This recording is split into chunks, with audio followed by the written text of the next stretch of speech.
Je suis au Brésil, à la recherche d'arapaima sauvages. Des énormes poissons préhistoriques menacés d'extinction à cause de la surpêche et du braconnage.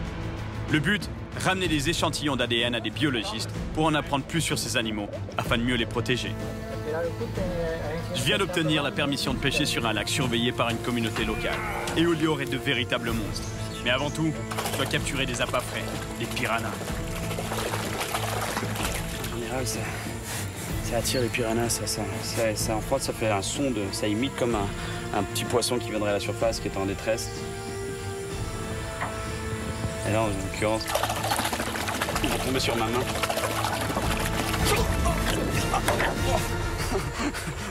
Trêve de plaisanterie. Même si les piranhas sont super voraces, il faut quand même leur donner le temps de sentir l'appât. Yes.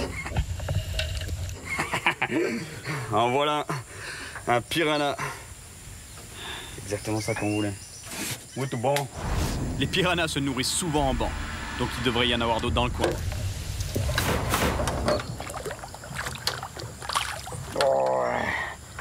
Violet sur le dos ici. Orangé toujours sur le... C'est la même espèce, simplement que lui il a beaucoup plus de reflets violets. Maintenant qu'on a nos appâts, on peut enfin commencer la pêche à l'arapaima.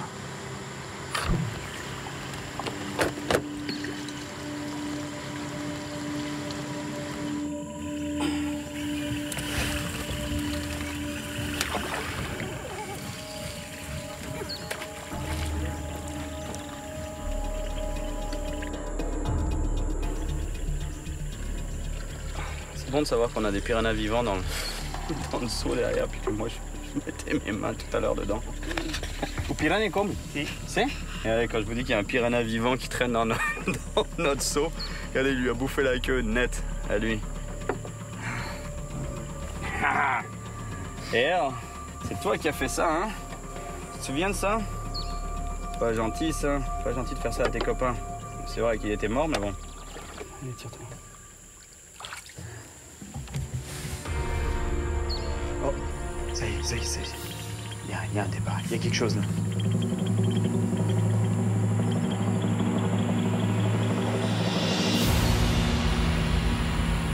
Il est cru, il est vraiment cru. Ça avait tout l'air d'un départ. Le fil commençait à sortir de manière constante du moulinet. Ça partait.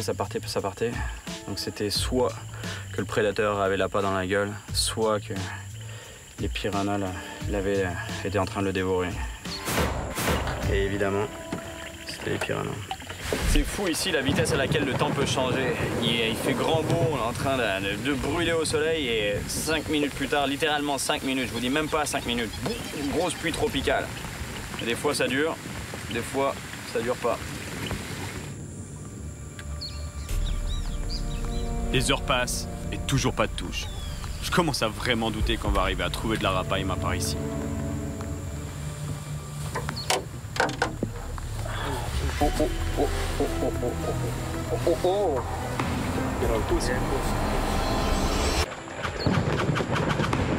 Je suis au Brésil pour trouver de l'arapaima. Après plusieurs jours de recherche, j'ai enfin une touche. J'espère juste que cette fois, c'est un arapaima.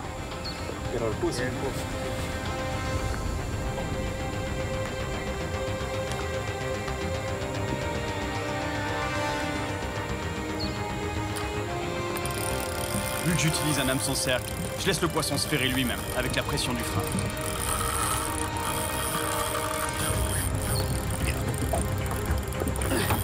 Fish on!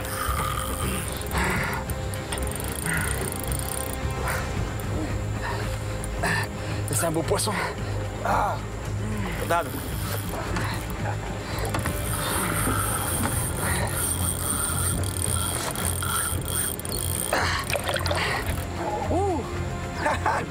É bom, grande, é grande. Oh, yes! Oh!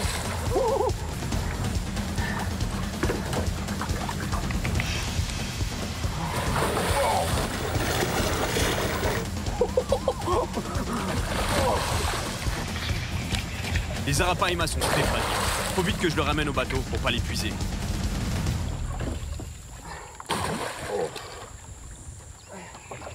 Faut que je le remette vite à l'eau ce poisson parce qu'ils ont pas vraiment une grosse tolérance L'eau est très chaude, je voudrais pas l'abîmer déjà qu'il y a le stress du combat.